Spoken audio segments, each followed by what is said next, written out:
Hi, hello. Today we're going to look back on the swag era of hip-hop. I'm 21 years old, so if you're within 3 or so years of me, you should know what I'm talking about, but if you're not familiar with the swag era, let me give you a quick rundown.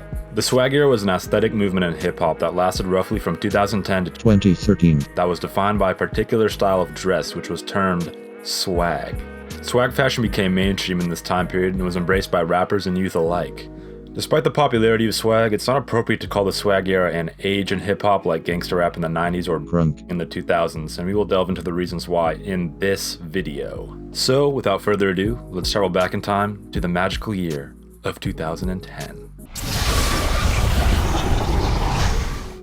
Middle school. It was the best of times, it was the worst of times, and coincidentally, my 3 years there almost perfectly aligned with the lifespan of the swag era. When I began the 6th grade in the fall of 2010, the swag era was in its early stages, and this was an especially fun time because I got to witness firsthand the pioneers of swag. Pioneer swag. One instance, which I'll never forget, came on the very first day of 6th grade at recess, when I watched a group of my classmates engage in a jerk circle. Jerk circle. Oh, don't remember the jerk, eh? Well. You're a jerk. I know. You're a jerk. I know. You're a jerk. I know. You're a jerk. Ay. Ladies and gentlemen, the jerk. I'll admit, not the best name, but still much better than watching preteens do Fortnite dances. Anyways, as I watched my classmates try to out-jerk each other in a circular formation, little did I know that they were spreading the seeds of the swag era. Seeds, you get it, like semen. Fast forward a year later to the fall of 2011, and things have gotten noticeably swaggier.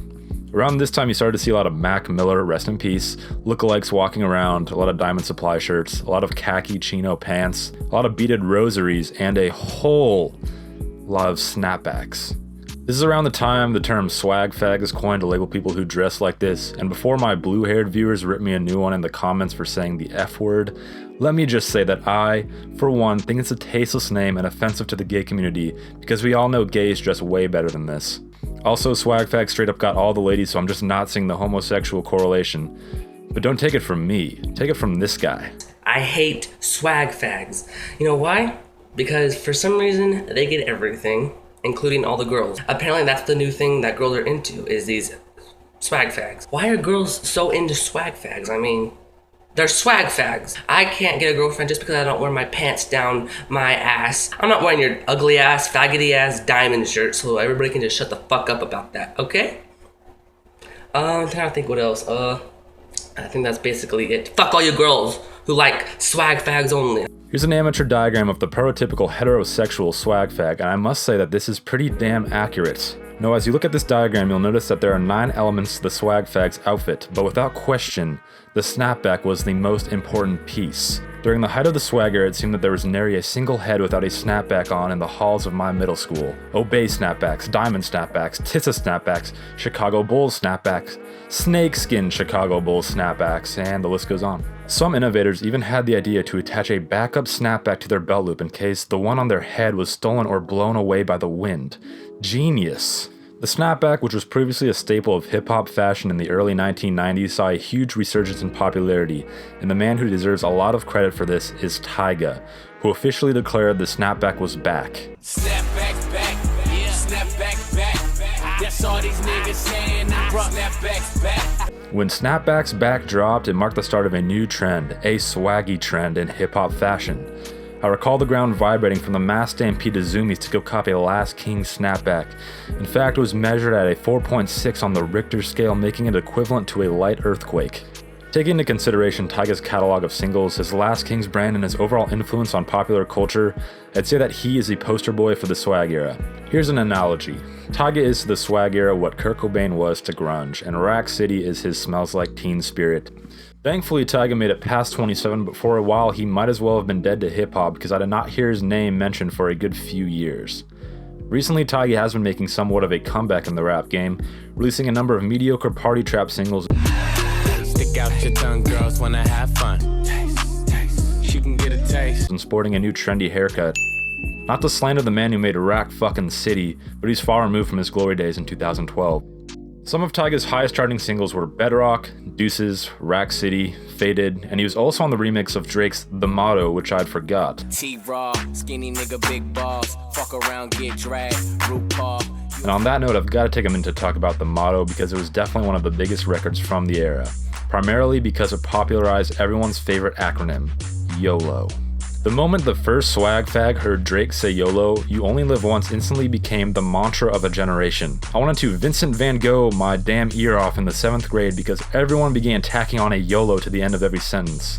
It's scientifically proven that 50% of all Facebook posts in 2011 to 2012 contained a hashtag YOLO, and the other 50% were those like for God, ignore for Satan pictures. Yeah, Facebook was pretty cancerous back then. What bugged me about YOLO wasn't just that it was used so much, but that my peers actually thought it was deep, like it was actually some higher way of living or something. I do take great pride in that I never made a single Facebook post with YOLO in it. Zuck can attest to that. Now, if you were a chronic hashtag YOLOer back in the day, I'm not trying to say that you're a pleb and you should KYS.